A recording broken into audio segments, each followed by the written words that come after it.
8:49 minutos de esta mañana y vamos a entrar en un terreno verdaderamente apasionante. ¿Por qué lo digo? Porque soy un convencido de que este periodo, porque no hay que circunscribirlo a un año, es un periodo, me parece que va a ser un periodo histórico para el Uruguay, porque por razones de la biología, los propios protagonistas del sistema político uruguayo utilizan muchas veces este término, dando a entender que obviamente estamos frente a un recambio generacional en lo que tiene que ver con los liderazgos políticos.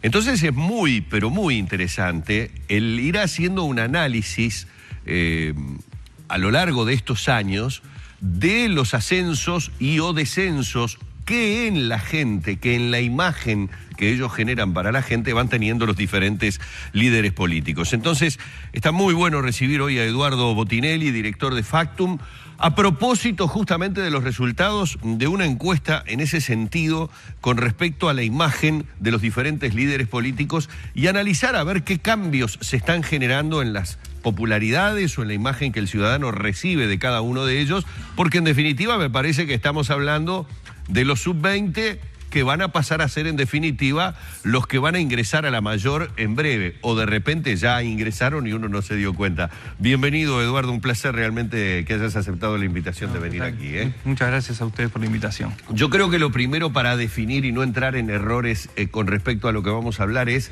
la encuesta apuntó exactamente a qué, es decir, cuál era la intención y qué era lo que se pretendía recoger como resultado de la encuesta. Bien, en esta pregunta lo que apuntamos directamente es a evaluar cuál es la imagen que la población tiene de una serie de líderes políticos, que en este caso son 9, que faltan algunos porque tenemos otra medición que es la de evaluación de los gobernantes, donde se incluye a presidente, vicepresidente, secretarios y su secretario de presidencia, más los ministros y ministras. Entonces, todavía hay nombres que no están en esta misma evaluación.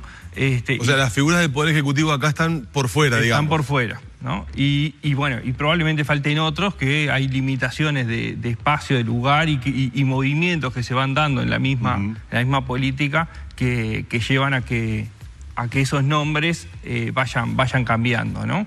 De hecho, en realidad, una de las dificultades que tenemos para medir evolución de estas evaluaciones es que en realidad las canastas que le llamamos, que es el conjunto de nombres que se testean, son distintas. Claro. Y eso, en realidad, o mismo el momento histórico es distinto, ¿no? Seguro, y además, por ejemplo, la exposición pública que tienen de pronto ministros o personalidades del Poder Ejecutivo por la tarea y lo que son las coberturas de los medios, en este caso de pronto sean mucho mayores a la de determinadas figuras políticas que están por fuera de ese núcleo, ¿no? Exactamente. Entonces, lo que nosotros preguntamos es, bueno, independientemente de sus preferencias políticas y opiniones personales, ¿qué opinión tiene usted de? Y le vamos mencionando los distintos nombres, ¿no? O sea, es directamente qué opinión tiene sobre las personas, ¿no? Sobre esa canasta de personas. Y en esa canasta, digamos, en esa oferta de nombres, ¿qué resultados generaron, digamos, para comenzar a hablar de aquellos que generaron la imagen más positiva o tuvieron el beneplácito de mayor cantidad de encuestados? Bueno, nosotros tenemos básicamente dividido en 3 tramos estas 9, es decir, en 3 tercios, donde podemos ubicar arriba a Pablo Mieres, Daniel Martínez y Verónica Alonso. En un segundo lugar, concentrando 56, 57 puntos en el índice Factum de imagen, están Luis Lacalle Pou, Jorge Larrañaga y Edgardo Novic. Y luego tenemos a Constanza Moreira, a Mujica y a Pedro Bordaberry en un tercer lugar. Cada uno tiene características propias y que impactan en el resultado, que tienen que ver con la ubicación ideológica, por un lado, y con la trayectoria política, por otro. Es decir, por ejemplo, Pablo Mieres, que encabeza el ranking, y también pasa con Daniel Martínez y con Verónica Alonso, son los que menores opiniones negativas recogen. Bien.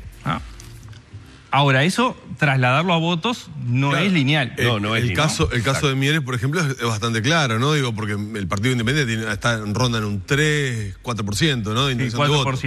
Ahí va, y digo, si se pudiera hacer una transposición lineal, tendría mucho más caudal. Exactamente, en realidad la figura de Mieres está bien posicionada en términos de imagen, de opinión de las personas, entre otras cosas, porque no está tensionando fuertemente entre las dos áreas políticas en las que se ha ido dividiendo el país, entre el Frente Amplio, la izquierda por un lado, y la oposición por el otro. Por más que se ha ido posicionando más cercano a la oposición, la gente en realidad no lo ve como una persona que esté directamente tensionando fuertemente esas dos áreas, y que en definitiva recoge opiniones positivas altas y negativas muy bajas. Tendrá que capitalizar todo eso. Bueno, eso es una tarea, claro, esa es la tarea, ¿no? Que esa imagen que hoy es valorada positivamente por la población, de alguna forma se vaya transformando en caudal electoral. Con Daniel Martínez lo que sucede es que todavía no se lo visualiza fuertemente dentro de la competencia electoral. Todavía está más evaluado como una persona relativamente nueva en la política, porque por más que tiene muchos años de militancia, de haber sido presidente de ANCAP, ministro de Industria y senador, antes de ser intendente, en realidad para la gente, para el común, para el grueso de la población, es una persona que es relativamente nueva en la política, y de hecho se lo menciona como parte de una renovación dentro del propio Frente Amplio.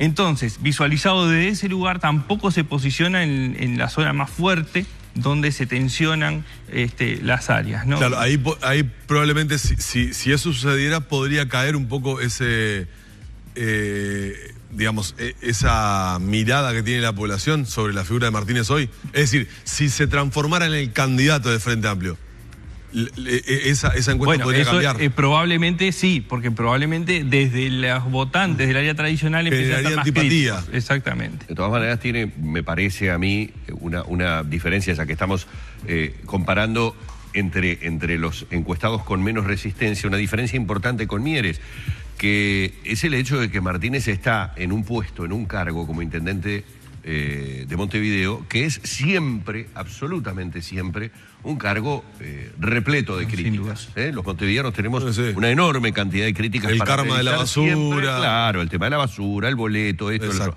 Que resulte indemne, digamos, a ese desgaste que genera el poder, por decirlo de alguna manera, y que esté dentro de quienes reciben una menor resistencia, habla de que esta estrategia, y en este caso Martínez me lo permitirá con una subjetividad muy grande que tengo yo con respecto a cosas que le veo realizar, esta estrategia que está teniendo de ser muy sensible a lo popular, muy sensible a todos aquellos acontecimientos en los que la intendencia o una decisión de la intendencia se pueda ver. Entonces, la salida, por ejemplo, voy a dar dos casos, el tema del FATA y el tema de Fénix, por dar casos. Lo veo muy atento a esas cosas en un tono muy conciliador, y por allí de repente puede venir un poco esta no resistencia, esta simpatía o empatía que consigue en esta encuesta, ¿no? Sí, coincido con eso, y hay un punto interesante más, que es que donde menos opiniones negativas levanta es en el interior. Entonces no está influyendo ese ejercicio en la intendencia, sino una imagen pública que presenta. El otro punto es que, sin ser nada del otro mundo, no tengo el número concreto ahora, pero la evaluación de la gestión del intendente, de Daniel Martínez, está mejor posicionado que las dos administraciones anteriores. Entonces, comparativamente, también Daniel Martínez está mejor posicionado que los que fueron las intendencias anteriores, ¿no? Entonces, eso también le favorece en la imagen pública. Y la tercera figura que ubicaste en ese primer grupo es Alonso. Es Verónica Alonso, que se incorporó ahora en la canasta. ¿Cuál es la diferencia de Verónica Alonso con el resto? Es que es menos conocida, ¿no? Es la que tiene mayor nivel de no opinión en toda la canasta. 26% no opinó sobre ella. Entonces, la mayoría de las opiniones, el nivel de opiniones positivas está en los mismos niveles que la calle Pou o Larrañaga, por ejemplo. Claro. Pero el nivel de opiniones negativas está menos de la mitad que ellos. Tiene menor resistencia que ellos. Claro. Ahora, claro, justamente por eso decía, tienen características personales que tienen que ver con la trayectoria política. Es decir, Verónica Alonso también es relativamente nueva en la actividad política y sobre todo como visibilidad fuerte en términos públicos, por lo tanto es menos conocida y digamos una buena noticia para ella es que en realidad inicialmente no levantó demasiado rechazo. Ahora, después hay que ver si después del transcurso de esa actividad logra capitalizar que quienes hoy no la conocen la conozcan positivamente o negativamente. Y también, como hablábamos anteriormente, tiene que ver con cómo es la opinión cuando se mete de lleno en una disputa electoral, ¿no? Porque uno mira después los otros, es decir, el caso de Novik, el caso de la calle Pou y de Larrañaga, donde están con opiniones más positivas que negativas. El índice que elaboramos está entre 56 y 57 puntos. La referencia que tenemos es de 50 puntos para arriba, son opiniones buenas. Pero hay una tensión fuerte.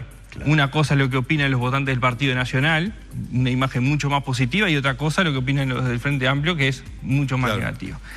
Y ahí también, en los que están más abajo, que son Constanza Moreira, José Mujica y Pedro Bordaberry, está mucho más tensionada esa relación. En el caso de Constanza Moreira hay un nivel de no opinión relativamente alto, menor que el que hablábamos de Verónica Alonso, en el mismo nivel de Novik, más o menos 13% que no opinó, porque no aparece registrada por la totalidad de la población, como sí sucede con el resto, 2-3% de personas que no opinan.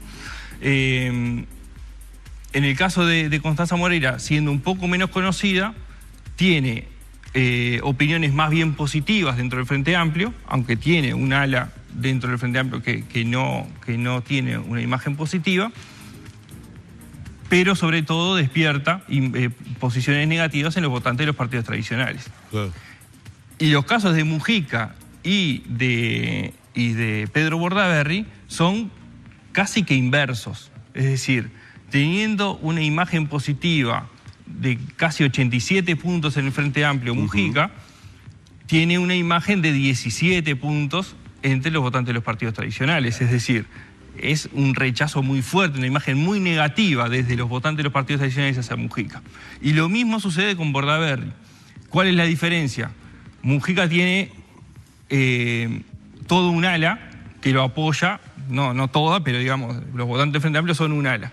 En el caso de Bordaberry, los colorados tienen una imagen más positiva, pero los blancos no es tan positivo. Entonces, en las sumas restas, digamos, que se generan, Bordaberry no tiene todo el apoyo de los votantes de la oposición, sino que hay una parte, sobre todo de los votantes del Partido Nacional, que tienen una imagen un poco más negativa que los votantes del Partido Colorado. De todas maneras, todo esto, solamente mirando las fotografías, ¿no? Está de alguna manera confirmando aquello de que estamos en un tiempo histórico de la política uruguaya. Hay una ineludible renovación, y cuando digo ineludible me refiero a que ya prácticamente es impensable que esa renovación no se dé. Me parece que la correntada ya es muy fuerte con respecto a figuras políticas que aparecen, pero además se está dando otra cosa en nuestro país. Esta fuerza que ha generado el tema de la inclusión, esta fuerza que ha generado fundamentalmente todo el polo de mujeres en la política, también me parece que hace ineludible que a través de la interna de los partidos haya un crecimiento de sus figuras políticas femeninas. Sí, sin dudas. Digamos, yo creo que la gran novedad que vamos a tener en la próxima elección seguro es que va a haber mujeres como candidatas dentro de la fórmula. Precandidatas primero. Precandidatas primero. Y fórmula después. Sí. La fórmula puede conformarse con alguien que no sea precandidata también, ¿no? Claro. Claro, pero a veces es una vía para convalidar esa fórmula posteriormente, ¿no?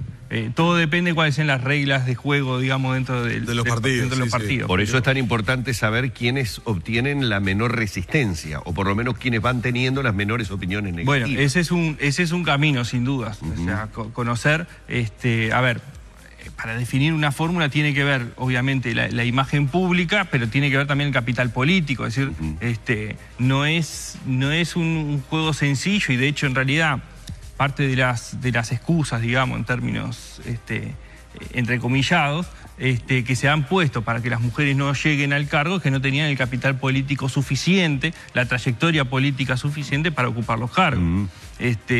Sin dudas, más allá de eso hay otros factores que han incidido y de hecho hay factores que inciden para que las mujeres justamente no tengan esa trayectoria política, que es el acceso a los cargos, ¿no? Pero sin duda, en estas elecciones parece poco razonable que no haya fórmulas mixtas, ¿no? De hombres y mujeres en las fórmulas, porque se ha ido impuesto. Ahora, también parecía bastante razonable que sucediera, por lo menos en el Frente Amplio, en las elecciones pasadas, ¿no? Era algo que digo, lo recuerdo de haberlo hablado antes de las elecciones. Pero ganó la juventud ahí, Eduardo, porque para mí fue el tiempo del tema de la juventud. Es decir, recordemos durante la campaña, porque a veces uno se va olvidando de cómo se van desarrollando las campañas. Durante aquella campaña, el énfasis que se empezó a hacer en la juventud del doctor Lacalle Pou, contrarrestado de alguna manera con la presencia de Sendik en determinado momento como integrante de la fórmula. Entonces, como que primó en el momento de evaluar lo que debemos atacar es la estrategia que están dando por este lado por el tema de la edad. Entonces, ahora ya eso está instalado, lo de la juventud, ya está. Me parece que pasamos a una segunda etapa que es, bueno, ahora es el lugar para las mujeres políticas. Por eso me parece muy importante en esa canasta, como denominás, el ir viendo de qué manera se van posicionando las mujeres que están teniendo una muy activa participación en estas últimas épocas. Sin dudas. ¿Y en qué incide o en qué puede llegar a incidir, dada la experiencia que tienen ustedes, un hecho político como el anuncio del doctor Bordaberry de su no participación con candidatura en las próximas elecciones? Bueno, a ver, el primer punto para aclarar, porque no lo hablamos, es el periodo que hizo la encuesta fue anterior a que él anunciara el anuncio, ¿no? O sea, esto fue hecho entre el 20 de marzo y el 7 de abril, el relevamiento. Posterior al evento, cambio de Nelson, anterior al anuncio de Bordaberry. Exactamente, es decir, hay una afectación de la imagen de Bordaberry, probablemente en parte por lo que cambió Nelson. Quizás el anuncio de la salida en la competencia electoral lo que haga es mejorar levemente su imagen, por lo menos, porque en definitiva no estar tan tensionado quizás en general produce algún efecto más positivo. Pero claro, lo que se abre es una incógnita muy fuerte de qué sucede con el Partido Colorado, con Vamos Uruguay, ¿no? O en orden con Vamos Uruguay y el Partido Colorado, porque sin duda representaba dos terceras partes, hasta cuarta parte del Partido Colorado. Entonces, bueno, después se fue teniendo complicaciones internas, pero sin dudas genera un signo de interrogación sobre el futuro del sector en términos de quién puede liderarlo o quiénes pueden liderarlo, y en términos del Partido Colorado, porque la situación del Partido Colorado también ya venía bastante complicada, ¿no? Entonces, digamos, es difícil preverlo porque no es una situación típica en Uruguay. Por lo general es o la gente echa a los políticos o se hace una transición de algún tipo, es decir, se va preparando quien reemplaza al líder del sector, al líder del partido. Exacto. ¿No? O se va posicionando públicamente. Y en este caso no sucedió. En este caso no hubo un trasvasamiento del poder o del liderazgo hacia otro, sino que fue una salida. Claro. ¿No? Esa salida sorprendió a muchos, pero sobre todo lo que genera es esa incertidumbre sobre cuáles son los pasos siguientes de Vamos Uruguay por un lado y del Partido Colorado por otro. Ya que nos metimos en este terreno, me siento tentado a preguntarte, Eduardo, porque en realidad reflejás que esta encuesta fue realizada sobre los últimos días de marzo y los primeros de abril, que es la encuesta de intención de voto, en definitiva, que es la encuesta madre, de las cuales luego se van generando otras preguntas que les permite como insumo a ustedes hacer este trabajo con el cruzamiento de los datos, obviamente. Esa encuesta, si yo no me equivoco, daba un 31 el Frente Amplio, un 30 el Partido Nacional, un 9% de Edgardo Novick, 6% de los Colorados y 4% Partido Independiente. Y dos Unidad Popular. Ando bien de la memoria. Bien de la memoria. ¿Les llamó la atención el dato del crecimiento del Partido Nacional, casi que en un empate técnico con el Frente Amplio? Sí, llama la atención porque venía muy estable en el último año la intención de voto. Sin moverse mucho, digamos. O sea, el Frente Amplio sino entre 29 y 30, ahora pasó 31. El Partido Nacional se movió entre 24 y 25 y pasa a 30, es decir, tenemos 4 trimestres seguidos que se mueven entre 24 y 25 y pega en el último ahora. Pega un salto. Ahí el salto que se produce... ¿Qué lectura hacen ustedes? Bueno, hay una caída de las personas que se manifiestan o indefinidos, es decir, que no tienen idea a quién votar o que rechazan votar a cualquiera, es decir, el blanco, anulado, no quiero votar a nadie, no, ninguno. Eso cayó. Cayó en forma importante, cayó en 9 puntos. Es una buena noticia, ¿no? Es una buena noticia porque, a ver, puede haber varias lecturas, pero una puede ser... Bueno, hay mayor credibilidad en el sistema político, menos descreídos del sistema político, más involucrados y creyentes, por lo menos de alguna de las tendencias que hay. Sí. En realidad el panorama venía bastante preocupante en el sentido de que efectivamente se estaba viendo un descreimiento importante. Todavía sigue siendo alto, porque todavía estamos en niveles mucho más altos que lo que vimos en el periodo anterior y para atrás, ¿no? Pero es menos fuerte que lo que se venía. Venía en una escala creciente ese rechazo a cualquiera y eso ha caído. Ha caído por el Partido Nacional, levemente por el Frente Amplio, un poco por la presencia de Novik, ¿no? Que también tiene trasvasamientos con el Partido Colorado. El Partido Colorado tiene una pérdida en el último trimestre. Y ¿Hay una fuga de votos de los colorados hacia Novik? Sí, hay. Porque llama la atención que Novik, con lo relativamente nuevo del Partido de la Gente y el centralismo en su figura, porque todavía esta estructura partidaria recién se está conformando, llama la atención que ya esté con una intención de voto superior al Partido Colorado. Sí, a ver, acá hay una aclaración metodológica que es importante, que es que nosotros preguntamos, no preguntamos solo Partido de la Gente, sino Partido de la Gente, Partido de Novik. Esto lo aclaro por alguna discusión que hubo en su momento. ¿Por qué? Porque realmente el Partido de la Gente es muchísimo más nuevo y es muy poco conocido con el nombre. Seguro. Es mucho más vinculado a la persona. Novik, lo identifica. No sucede lo mismo con otros partidos que tienen o más de una candidatura o más de un líder. Está claro. Como pasa con el Frente Amplio, con el Partido Nacional, con el Partido Colorado. El Partido Independiente está muy asociado a la figura de Mieres y la Unidad Popular muy asociada a la imagen de Eduardo Rubio.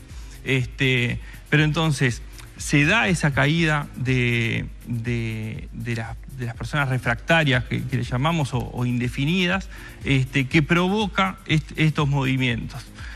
Nosotros ya hace un tiempo estábamos estudiando el fenómeno. Ya en el periodo interelectoral pasado se había dado esto mismo, pero en un nivel un poquito más leve, y veíamos que los votantes del Frente Amplio, votantes del 2009, de cara al 2014, no se manifestaban por ningún partido. Ahí fuimos trabajando en la idea del muro invisible, es decir, los votantes del Frente Amplio están desilusionados, hay una parte, no los votantes, sino una parte de los votantes del Frente Amplio están desilusionados, están descontentos con algunas políticas, con algunos accionares, pero no ven opciones fuera del Frente Amplio. ¿No? ¿Qué sucedió en la última? Que finalmente el Frente Amplio sacó casi la misma cantidad de votos que lo que había sacado 5 años antes. Pese a ese descontento, lo votaron igual porque no había otra opción. Exactamente. Hoy lo que vemos es que efectivamente la gran mayoría son ex votantes frente amplistas, de quienes hoy no votan ninguno, pero hay frente amplistas que están eligiendo otras opciones, ¿no? Ese muro invisible... Esa es la diferencia. Esa es la diferencia con 5 años atrás. Ahora, de acá a 2 años y medio que todavía faltan para las elecciones, eso puede ir y venir sin ningún problema, porque entre otras cosas no están configurados cuál va a ser efectivamente la oferta electoral en ninguno de los partidos, salvo el Partido Independiente, que creo que tiene definido, y Unidad Popular, que probablemente tenga, pero que eso tiene más que ver con... Y bueno, y el Partido de la Gente, Novik, ¿no? Exactamente, que son los únicos allí ya definidos. Hemos estado con Eduardo Botinelli hablando fundamentalmente de la encuesta de Factum con respecto a esa imagen de la que surgía de esta llamada canasta, como él mismo la denominó, de figuras políticas. Es simplemente un acercamiento hacia aquellos que van obteniendo mayores simpatías o que tienen menor cantidad de críticas. Habrá que ir viendo, como decía muy bien Botinelli, en el tiempo de qué manera también este tipo de simpatías que la gente tiene inciden en las internas partidarias para elegir o no a estas personas como las posibles candidatas en una futura elección interna, en una futura elección nacional. Más que apasionante la charla, y un placer realmente haber recibido al director de Factum en esta mañana de Arriba Gente. Muchas gracias. Y a las órdenes. Muchas gracias, Eduardo. Cerramos por aquí la entrevista junto a Botinelli.